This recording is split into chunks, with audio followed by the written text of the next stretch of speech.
नमस्कार साथियों, आप सभी का फिर से स्वागत है राजस्थान ज्योग्राफी की ऑनलाइन क्लासेज में। दोस्तों, हम भौतिक प्रदेश के बारे में पढ़ रहे थे और उसमें हमने शुष्क प्रदेश के बारे में पढ़ लिया है। आज हम पढ़ेंगे अर्ध शुष्क मरुस्थलीय प्रदेश के बारे में। अब सबसे पहले हम देखें कि अर्ध शुष्क मरुस्थलीय प्रदेश कहां पर स्थित है। तो ये टोटल मरुस्थल है। इसमें ये जो 0 से 25 सेंटीमीटर वर्षा रेखा वाला है, ये तो है शुष्क मरुस्थल, और उसके बाद में 25 सेंटीमीटर से लेके और 50 सेंटीमीटर वर्षा औसत वार्षिक वर्षा वाला क्षेत्र अर्ध शुष्क मरुस्थल प्रदेश कहलाता है। तो ये हो गया भाई अर्ध शुष्क मरुस्थल प्रदेश। अब इसका विस्तार कहां से कहां तक है? तो इसका विस्तार शुष्क मरुस्थल और अरावली के मध्य में है, इन दोनों के बीच में है।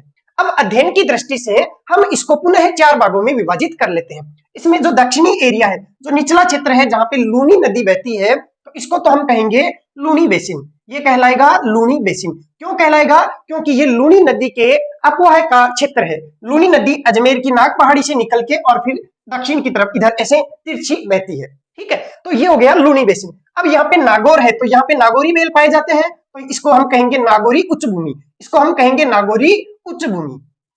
और उसके बाद में यहाँ पे शेखावाटी प्रदेश है, यहाँ पे शेखावाटी प्रदेश है, तो इसको हम कहेंगे शेखावाटी प्रदेश, जहां की मुख्य नदी कौन सी है? कांतली नदी है। और उसके बाद में इधर आए तो ये कहलाएगा घग्गर प्रदेश, जहां घग्गर नदी का प्रवाह क्षेत्र है, तो ये है घग्गर प्रदेश। तो हमने देखा कि अर्ध शुष्क प्रदेश को पुनः 4 भागों में डिवाइड कर लिया है। और सबसे पहले अब हम चर्चा करते हैं लूनी बेसिन के बारे में। तो 4 भाग लिखने की जरूरत है क्या? नहीं होगी, शायद वापिस लिख देते हैं। अध्ययन की दृष्टि से इन्हें 4 भागों में बांटा गया है। पहला है लूनी बेसिन, दूसरा है नागौरी उच्च भूमि, और उसके बाद में है तीसरा कौन सा? शेखावाटी प्रदेश। तीसरा शेखावाटी प्रदेश, जिसमें राजस्थान के 3 जिले शामिल है, सीकर, चूरू और झुंझुनू। और चौथा है घग्गर प्रदेश, और घग्गर प्रदेश में कौन से आते हैं? गंगानगर और हनुमानगढ़ मुख्य रूप से। ठीक है, अब हम पढ़ते हैं वापिस पहले से लूनी प्रदेश से, लूनी बेसिन से। अब ये जो लूनी बेसिन है, इसमें कौन कौन से जिले शामिल है आपको ध्यान रखना है। तो देखो, ये जो लूनी बेसिन है, इसमें यहाँ पे सबसे पहले देखें तो इधर जोधपुर, उसके बाद में कौन सा आएगा? तो इधर पाली, उसके बाद में जोधपुर के नीचे कौन आ जाएगा? जालोर। पाली के नीचे यहाँ पे कौन आ जाएगा? तो यहाँ पे आ जाएगा सिरोही। और यहाँ पे कौन सा आ जाएगा? थोड़ा सा बाड़मेर। ये जो इलाका है ये बाड़मेर का भी आ जाएगा, बाड़मेर जालोर। ठीक है, जालोर यहाँ पे हो जाएगा और बाड़मेर इधर हो जाएगा, तो दोनों जिले हैं। अब इस लूनी बेसिन को और क्या कहते हैं? तो इसका एक नाम और है गोडवाड़, गोडवाड़ प्रदेश। तो आपको नोट्स लिखने की जरूरत है नहीं, केवल समझ ले, नोट्स आपको प्रोवाइड करवा दिए जाएंगे। तो लूनी बेसिन है, उसको गोडवाड़ प्रदेश के नाम से भी जाना जाता है। याद कैसे रहेगा? देखो, गोड्डे कहाँ होते हैं? घुटने। गोड्डे मतलब घुटने, घुटने होते हैं नीचे की तरफ। इसका मतलब ये जो बेसिन है, इसका जो नीचे वाला घुटने हैं या गोड्डे हैं, वो कहलाएगा गोडवाड़ प्रदेश। याद हो गया, कभी नहीं भूलेंगे। अब इसमें और कौन कौन से क्षेत्र आते हैं तो वो भी देख लेते हैं। देखो, इसमें एक तो आता है ये वाला जालोर वाला दलदली क्षेत्र। यहाँ पे जालोर में एक दलदली क्षेत्र है, इसको कहते हैं नहड़, नहड़ दलदली क्षेत्र। देखो, सवाल यहीं से बनते हैं। इसमें पूछ लिया जाएगा कि नहड़ दलदली क्षेत्र कहां पाया जाता है? तो राजस्थान के कौन से जिले में? जालोर में। जालोर में क्या होता है? लूनी नदी के अपवाह क्षेत्र में वहां पे बाढ़ की स्थिति आती है। जैसे बाड़मेर में बाढ़ की स्थिति आती है, वैसे ही जालोर में एक दलदली क्षेत्र का निर्माण लूनी नदी के कारण से हो जाता है, जिसको कहा जाता है नहड़, नहड़ दलदली क्षेत्र। और क्या चीजें होती है इसमें? तो यहाँ पे जो लूनी नदी है, इसके पूर्वी दिशा में, पूर्वी दिशा में, या अपन कहें कि लूनी बेसिन के पूर्वी दिशा में और अरावली के पश्चिमी दिशा में काला भूरा डूंगर, मतलब छोटी मोटी पहाड़ियां पाई जाती है, जिनको काला भूरा डूंगर कहा जाता है, काला भूरा डूंगर। अब ये कहां पे है? मुख्य रूप से देखें तो पाली जिले में है। पाली जिले में लूनी बेसिन के इस साइड में, मतलब पूर्वी दिशा में, और अरावली के इस साइड में, पश्चिम दिशा में छोटे मोटी पहाड़ियां पाई जाती है, जिनको काला भूरा डूंगर कहा जाता है। उसके बाद में हम देखें तो यहाँ पे कौन सी वनस्पति पाई जाती है? आपको पता है लूनी नदी को लूनी नदी क्यों कहते हैं? क्योंकि ये बाड़मेर के बाद में खारी हो जाती है। शुरुआत में मीठी होती है, बाद में खारी होती है, तो आधी मीठी और आधी खारी।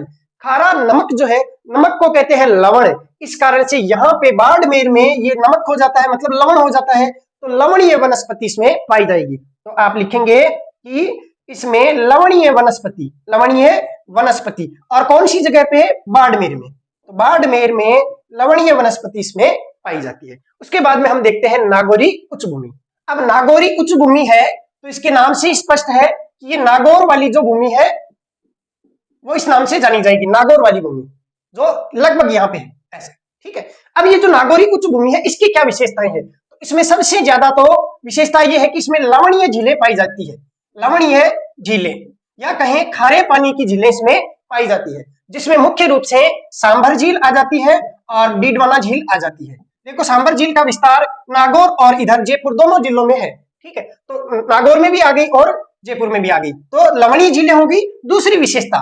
देखो लवणीय झीलें हैं, आपको पता है इसका मतलब पानी तो यहाँ का खराब ही होगा, और खराब पानी है इसका मतलब फ्लोराइड पाया जाएगा। तो यहाँ पे एक कुबड़ पट्टी या बांका पट्टी भी पाई जाती है, कुबड़ पट्टी या फिर बांका पट्टी, ये शब्दावलियां ही आपको ध्यान रखनी है, सवाल इनसे ही बनते हैं, कुबड़ पट्टी या फिर बांका पट्टी।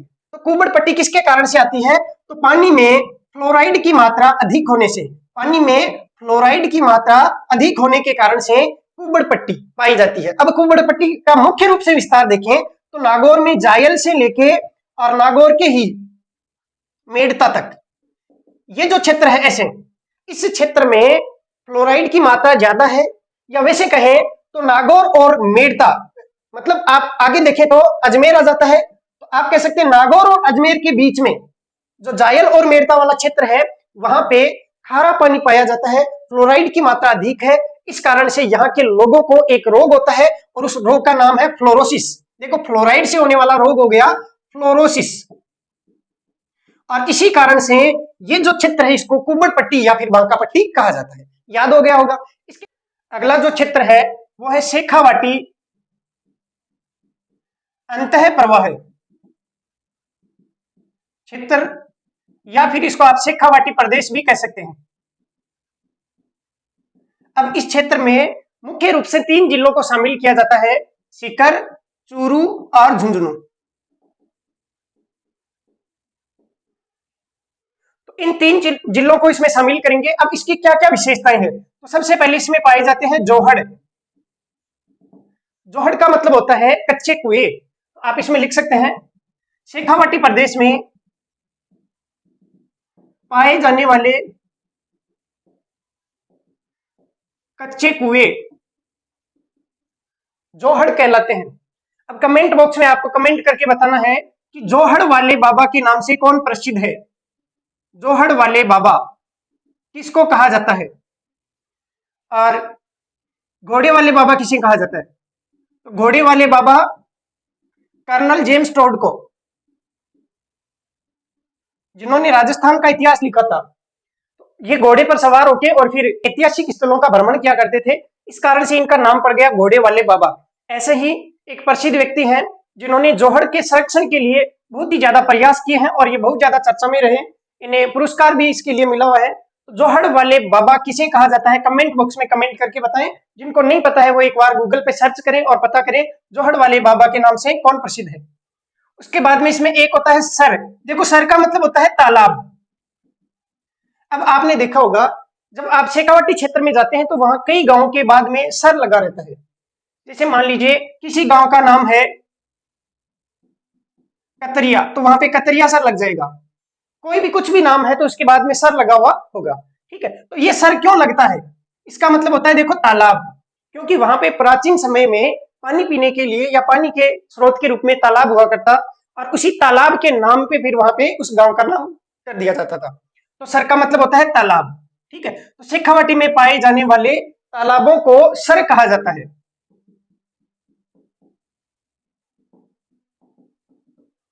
उसके बाद में इसमें एक होता है बीड़। देखो एक होता है बीहड़।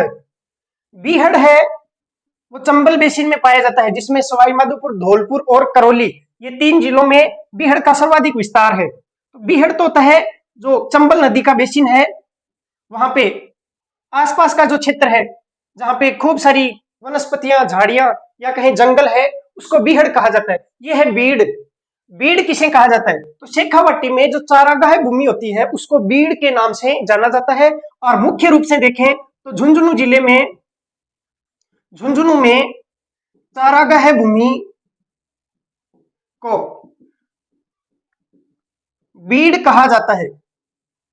अब शेखावाटी प्रदेश की एक नदी भी है, कांतली नदी,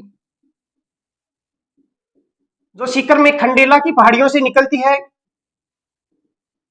खंडेला की पहाड़ियां सीकर से निकलती है और बाद में झुंझुनू में जाके ये विलुप्त हो जाती है। इसी कारण ये अंतः प्रवाह की नदी है और इसी कारण से शेखावाटी अंतः प्रवाह क्षेत्र इसको नामकरण दिया गया है। अब ये जो कांतली नदी है, इसके अपवह का जो क्षेत्र है उसको एक अलग नाम दिया गया है, तोरावाटी। देखो शेखावाटी वैसे ही तोरावाटी दोनों मिलते जुलते हैं, इसका मतलब संबंध तो शेखावाटी से है। तो तोरावाटी कहा जाता है कांतली नदी के प्रवाह क्षेत्र को तोरावाटी कहा जाता है। अब इसी कांतली नदी के किनारे एक सभ्यता पाई जाती है, गणेश्वर सभ्यता, और इस सभ्यता का संबंध है ताम्रयुगीन सभ्यता से। तो कई बार एग्जाम में आया हुआ भी है कि ताम्रयुगीन सभ्यता निम्न में से कौन सी है, तो गणेश्वर सभ्यता है वो एक ताम्रयुगीन सभ्यता है। अगला हम देखते हैं घग्गर बेसिन। अब घग्गर बेसिन का विस्तार कौन से दो जिलों में है, तो घग्गर प्रदेश जिसमें गंगानगर और हनुमानगढ़।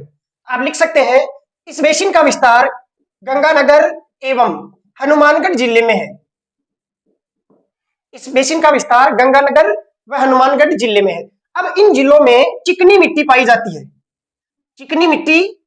है और इस चिकनी मिट्टी को क्या कहते हैं, काठी या फिर बग्गी कहा जाता है। स्थानीय नाम है काठी या फिर बग्गी। ये चिकनी मिट्टी बहुत ज्यादा उपजाऊ होती है और इसी उपजाऊपन के कारण से यहाँ पे अनाज बहुत अच्छा होता है। ठीक है, तो उपजाऊ है, ये चिकनी मिट्टी है और इसको स्थानीय भाषा में काठी या फिर बग्गी कहा जाता है। तो ये हो गया भाई घग्गर प्रदेश। इसके बाद में हम पढ़ते हैं कि ये मरुस्थल है, इससे संबंधित और क्या क्या विशेषताएं हैं या और क्या क्या शब्दावलियां हैं। तो जहां मरुस्थल है वहां पे देखो खडीन या प्लाया आपने सुना होगा, खडीन या फिर प्लाया। तो मरुस्थल में ये शब्दावलियों में बहुत महत्वपूर्ण है। तो देखो जैसलमेर जिले में क्या होता है, टीले हैं और उन टीलों के बीच में कई जगह है पथरीली जमीन है और बारिश होने के कारण से जो आसपास का पानी है वो पथरीली जमीन पर आकर इकट्ठा हो जाता है और वो एक छोटी मोटी अस्थायी झील का निर्माण कर देता है। और ये जो अस्थायी झील है वो कुछ दिनों बाद में सूख जाती है, लेकिन उसकी नमी जमीन में बनी रहती है और पास में रहने वाले पालीवाल ब्राह्मण इस पर खेती करते हैं। और ये जो खेती है वो गेहूं की फसल के लिए ठीक है, मतलब इसमें रबी की फसल मुख्य रूप से बोई जाती है। ठीक है, देखो एक होता है खरीफ, एक होता है रबी। जिसको कंफ्यूजन होना वो ध्यान रख लेना। आप देखो खरीफ में 3 शब्द है, तो मुख्य रूप से अपन किसकी रोटी खाते हैं, या तो गेहूं की या फिर बाजरा की। तो इसी से याद रख लेना। रबी 2 शब्द है तो इसमें गेहूं 2 शब्द वाला अनाज आएगा, और खरीफ इसमें 3 शब्द है तो इसमें बाजरा ये आएगा। बस बाकी आप देख लेना, गेहूं के साथ में कौन सी फसलें बोई जाती है वो सारी रबी में आएगी और बाजरे के साथ में बोई जाने वाली है वो खरीफ में आएगी। ठीक है, तो प्लाया या जो खडीन है वो क्या है, वो जैसलमेर में, और मुख्य रूप से भी जैसलमेर के उत्तरी भाग में। आप चाहें तो लिख सकते हैं जैसलमेर के उत्तरी भाग में, जैसलमेर के उत्तरी भाग में रेतीले टीलों के मध्य पाई जाने वाली निम्न भूमि, जहां अस्थायी झील का निर्माण हो जाता है, प्लाया कहलाती है। एवं पालीवाल ब्राह्मणों द्वारा इस पर की जाने वाली रबी की फसल या रबी की कृषि को खडीन कहा जाता है। अगला शब्द है रन या टाट। परीक्षा में पूछ लिया जाए कि रन क्या है या फिर टाट क्या है, तो ध्यान रखना है। देखो मरुस्थल में पाई जाने वाली लवणीय या फिर दलदली या फिर अनउपजाऊ जमीन को या भूमि को रण या टाट कहा जाता है। और अपन कहने में जनरली कहते हैं ना कि ये तो रण पड़ी है, इसमें क्या अनाज उत्पादन होगा, तो रण पड़ी है इसका मतलब ये तो अनउपजाऊ जमीन है। अब ये मुख्य रूप से देखें तो जैसलमेर और बाड़मेर में, जैसलमेर व बाड़मेर में सर्वाधिक पाई जाती है। आपको पूछ लिया जाए कि सर्वाधिक रण या टाट कहां पाई जाती है, तो जैसलमेर व बाड़मेर जिले में पाई जाती है। और अपन देखें कि बाकी रण और कहां कहां पाई जाती है, तो बाड़मेर में एक जगह है थोब, वहां पे ये मुख्य रूप से पाई जाती है। और जैसलमेर में बात करें तो आपने सुना होगा एक तो पोखरण, एक सुना होगा आपने भाकरी। देखो एक शब्द है भाकर, ये क्या है, तो सिरोही में पाई जाने वाली तीव्र ढलान वाली पहाड़ियों को भाकर कहा जाता है, जिनकी ढाल बहुत ज्यादा तीव्र होती है। उसके बाद में अपन बात करें जोधपुर की, तो जोधपुर में एक तो है बाप और एक है फलोदी। बाप जगह का नाम है, तहसील है बाप, ठीक है। तो जोधपुर में बाप और फलोदी इन जगह पर रण पाई जाती है। और ऐसे इधर शेखावाटी में देखें तो चूरू में एक तो ताल छापर और दूसरा है परिहारी रण, ये प्रसिद्ध है अनउपजाऊ जमीनों के लिए, ठीक है, नोट कर लीजिए इसको भी। अगला शब्द है लाठी सीरीज या कहें जल पट्टी। तो लाठी सीरीज क्या है, तो जैसलमेर में एक जगह है पोखरण और एक जगह है मोहनगढ़। इन दोनों के बीच में लगभग 60 किलोमीटर लंबी भूगर्भीय जल पट्टी है, मतलब इतनी जगह पर भूगर्भीय जल पाया जाता है। और ये किसके कारण से है, तो प्राचीन समय में एक नदी बहती थी, सरस्वती नदी, उसी सरस्वती नदी का भूगर्भीय अवशेष है। तो हम लिख सकते हैं कि जैसलमेर में पोखरण से मोहनगढ़ के मध्य पाई जाने वाली भूगर्भीय जल पट्टी को लाठी सीरीज कहा जाता है। और इस लाठी सीरीज में एक चांदन गांव है, इस चांदन गांव में नलकूप सर्वाधिक है और इस नलकूपों को कहा जाता है थार का गढ़ा। कौन सी जगह पर, चांदन गांव में इन पाई जाने वाले नलकूपों को थार का गढ़ा कहा जाता है। अब ये जो जल पट्टी है या लाठी सीरीज है, इसमें एक घास पाई जाती है, सेवण घास, और इस सेवण घास के कारण यहाँ पे गोडाउन पक्षी पाए जाते हैं। इसी कारण से इनको कहा जाता है, इस घास को कहा जाता है गोडाउन की शरण स्थली। और इसी क्षेत्र में और भी कई चीजें पाई जाती है, एक है आकलवुड फॉसिल पार्क और एक है भूतिया गांव, जो आपने खबरों में सुना होगा, जो वैसे देखें तो एक प्राचीन सभ्यता के अवशेष मिले थे और लोगों ने इस किंवदंती को जोड़ दिया कि वहां भूत होने के कारण से पूरा गांव खाली हो गया था। अगला है Akal wood fossil park, Akal wood fossil park, इसका मतलब है भाई कि जैसलमेर के राष्ट्रीय मरु उद्यान में, राष्ट्रीय मरु उद्यान में जुरेसिक काल के या कहें लगभग 18 करोड़ वर्ष पूर्व के लकड़ी के जीवाश्म मिले हैं, जो अपन कह सकते हैं कि भारत में सबसे पुराने हैं या प्राचीनतम है। और इन्हीं लकड़ी के जीवाश्मों को यहाँ पे संरक्षित करके रखा गया है इसी पार्क में, और एक पार्क बना दिया गया है जिसका नाम है आकलवुड फॉसिल पार्क। वुड का मतलब लकड़ी होता है, और ये जो लकड़ी है वो इतनी ज्यादा पुरानी है कि अब पाषाण रूप में बदल चुकी है, पत्थर बन चुका है, पाषाण रूप में जीवाश्म प्राप्त हुए हैं, इस कारण से ये जगह प्रसिद्ध है। दूसरा जो भूतिया गांव है उसको कहते हैं कुलधरा, कुलधरा गांव है।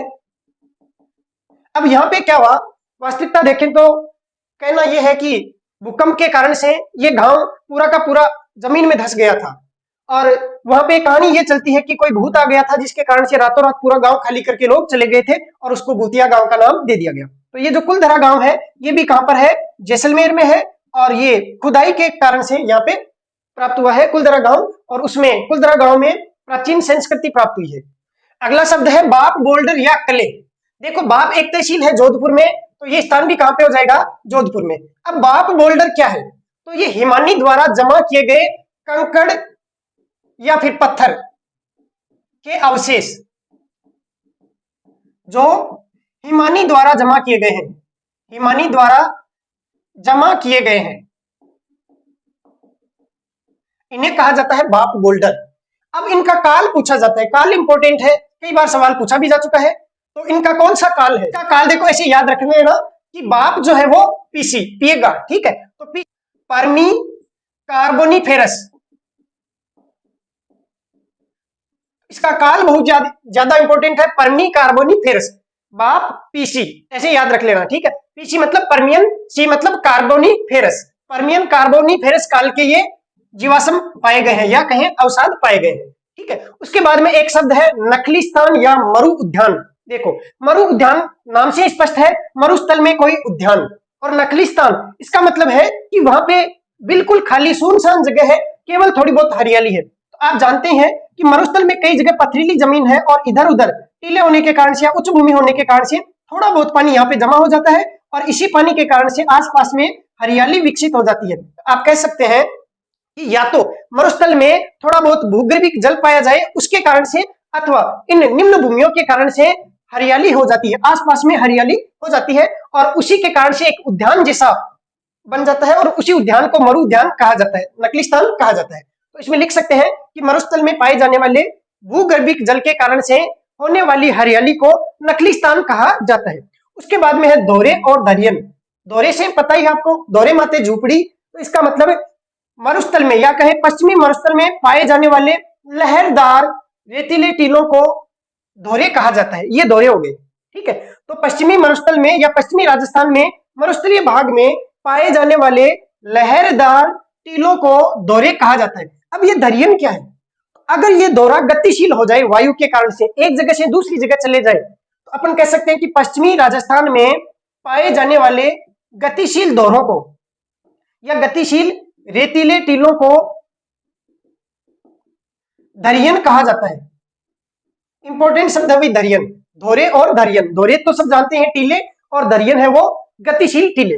अब ये दोरे और दरियन सर्वाधिक कहां पाए जाएंगे, तो ये सर्वाधिक कहां पाए जाएंगे, जैसलमेर में। जैसलमेर में दोरे और दरियन सर्वाधिक मात्रा में पाए जाते हैं। उसके बाद में है पीवड़ा।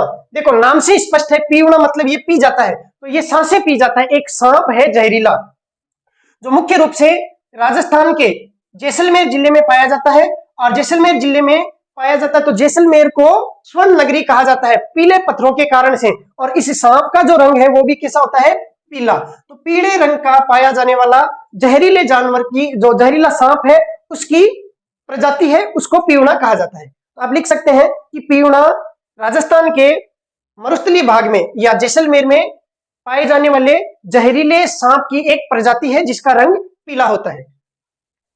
अगला शब्द है मरुस्थल का मार्च। देखो मार्च का मतलब होता है जैसे परेड जो होती है वो मार्च पास्ट करती है, मतलब आगे की तरफ बढ़ती है, वैसे ही मरुस्थल का आगे की तरफ बढ़ना। तो आप सब जानते हैं इधर तो अरावली आ गई, तो अरावली तो इधर जाने नहीं देगी, इसका मतलब ये मरुस्थल गति करेगा इस साइड में। तो मरुस्थल की गति या कहे मरुस्थलीकरण होना या कहे मरुस्थल का बढ़ना, मरुस्थल का मार्च कहलाता है।